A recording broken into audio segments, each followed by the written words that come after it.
Hey guys, I'm Adam from the Utopia of Nerd News, and today we'll be reviewing Elysium.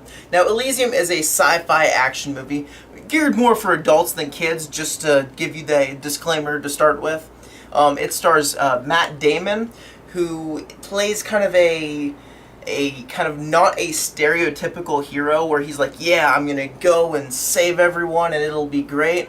He plays more of a survivalist, I would say. It's more about his personal quest on his, like, how far will he push it to save himself from dying. That's more or less his character in a nutshell. He's got a bit more depth than that, and he actually does a really good job with the role, but I wouldn't say he's the shining light of the actors. And as far as the villains in it goes, there's kind of a little mini pantheon of the villains in it. The first one played by Jodie Foster, who plays kind of I don't remember the exact political role she plays, but she plays kind of, I believe, like a military defense person on Elysium, which is a satellite that was created by the wealthy people to get off of Earth when Earth was starting to, I guess, decay or deteriorate or lose some of its minerals and things like that. And animals started dying off, all those different things.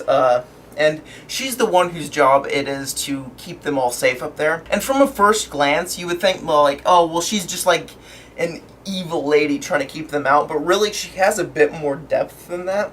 And I'm not saying most people go into it when they're talking about this movie. She has kind of like it's not about me per se just trying to keep them out. It's about me trying to preserve the future for my kids and my grandkids, and that kind of a feeling. And I personally enjoyed that. I wish that more people would give that its due credit, because she's not just a plain, like, I am evil, fear me kind of villain. There's a bit more to it than that. And yeah, I like that. The next one is played by William Fichtner, who is one of those guys you probably won't recognize his name, but you'll definitely recognize his face, which there should be a picture up here to see his face. He will be playing Shredder in the new Teenage Mutant Ninja Turtles movie. He is kind of like the kind of weak, kind of fragile, fearful kind of character. He's a multi-billionaire. He actually created the system behind Elysium, and he creates the robot soldiers that they use to maintain order still down on Earth.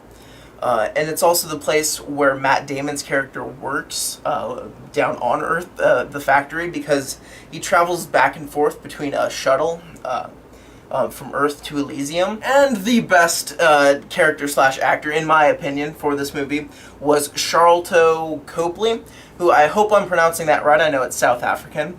And he played kind of the tough guy villain, right?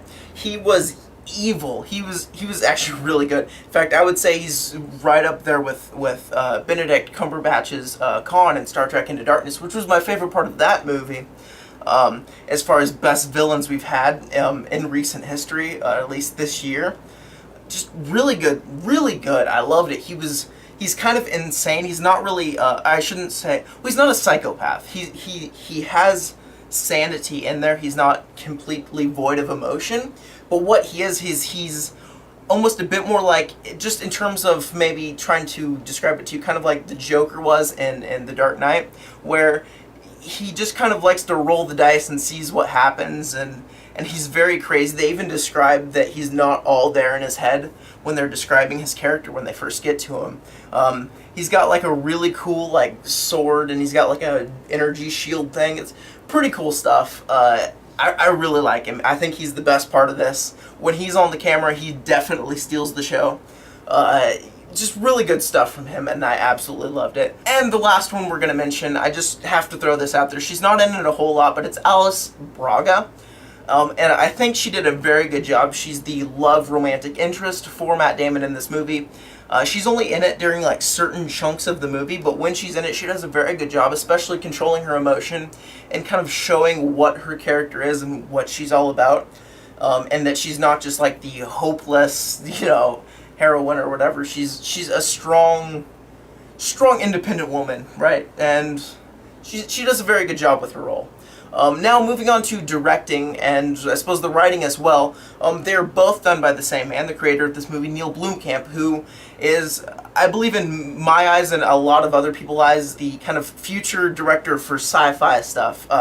His other big movie was District 9, that was his breakout, and then this was his follow-up movie. He's very good.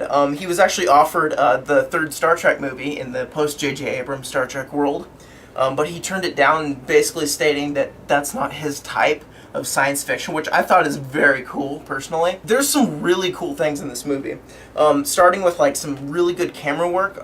Not gonna say too many scenes because you should watch this movie. It's a very good movie. There's one scene where there's like a robot blowing up and they show it from like a full side view, and just blowing up and pieces of it flying out with the explosion, and then it does that same exact explosion but from a different angle, and it kind of like works through all the different angles till you get directly behind it and you see just the robot pieces flying at you. It's really pretty cool stuff. I really enjoyed it.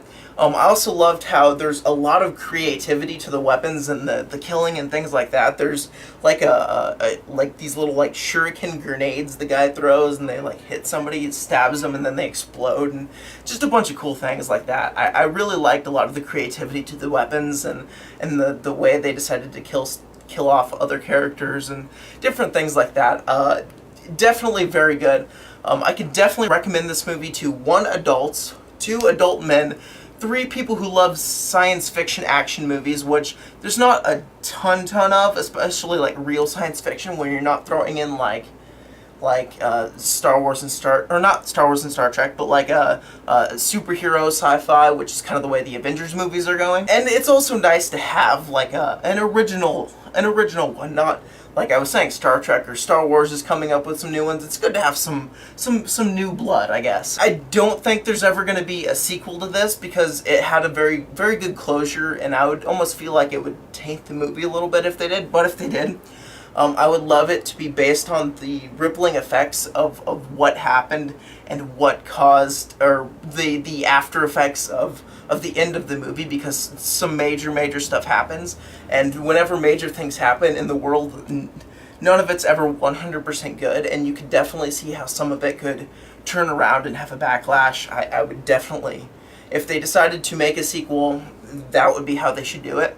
But I don't think they should. Anyway, I will recommend this to people who like really solid science fiction action movies. This isn't the best movie that's come out this year because it's not Pacific Rim, but it's probably my personal second favorite. It doesn't have some weird ending like Star Trek, and it's not super, or like Man of Steel or Iron Man 3 where I felt kind of disappointed.